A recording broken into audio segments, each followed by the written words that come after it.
ګرانو لیدونکو السلام علیکم. پام راګرځوم د نن ورځې تازه مهم او وروستیو خبرونو ته. پیل له خلیلزاد څخه کوو.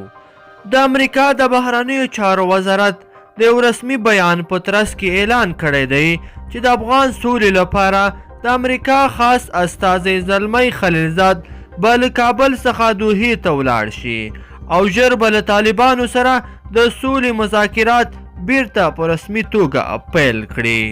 ولسمشر غني وایي ولس د معرف د ملاتړ لپاره سره یو لاس شي. ارګ وایي ولس د معرف سره د ملاتړ لپاره هلې ځلې وکړي. ولسمشر غني تېره ورځ په ارګ کې د پوهنې وزارت له مشرتابه سره د لیدنې پر مهال په دغه وزارت کې پر پراخو اصلاحاتو ټینګار کړی دی. ولسمشر غني ویلي تر ټولو مهمه مسله دا ده چې ولس د پوهنې ملاتړ وکړي. نړیوال بانک ته ورځو. نړیوال بانک وایي افغانستان به د سولې تر تړون وروسته تر 8 میلیارډ ډالرو مرستې ته اړتیا ولري.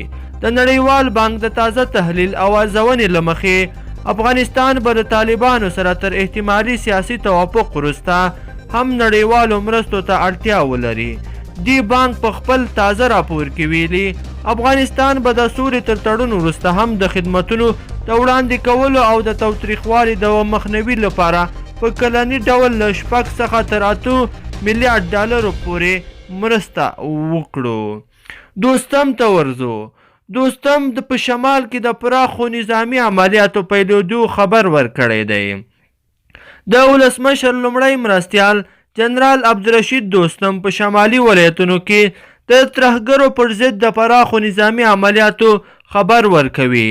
دوستم چې له تېرو 3 میاشتو راهیسې په شبرغان کې دی وایي چې د دې ولایت په ځینو سیمو کې داعش وسلوالو فعالیتونه پیل کړي دي.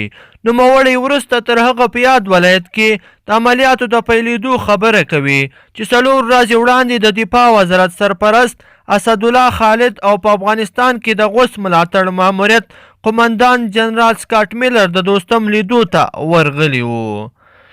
ناکامورا ته ورځو. د ننګرهار والي وایي د ناکامورا وژنه له افغانستانه بهر پلان شوې وه.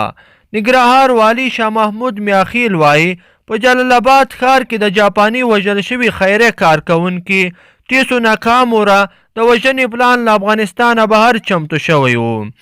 د ښاغلي ناکامورا له وژل کېدو 2 ورځې وروسته ښاغلي میاخیل د دغې پیښې په تړاو ډیر جزئیات نه دي ورکړي، خو په خبرې د دغې پیښې په تړاو ځینې شواهد موندلي دي.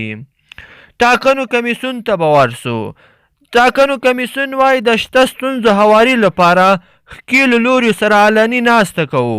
د ټاکنو کمیسیون وایي د ولسمشرۍ ټاکنو پر وړاندې د شته خنډونو لرې کولو لپاره ټولو ښکېلو لوریو سره علني ناسته به وکړي.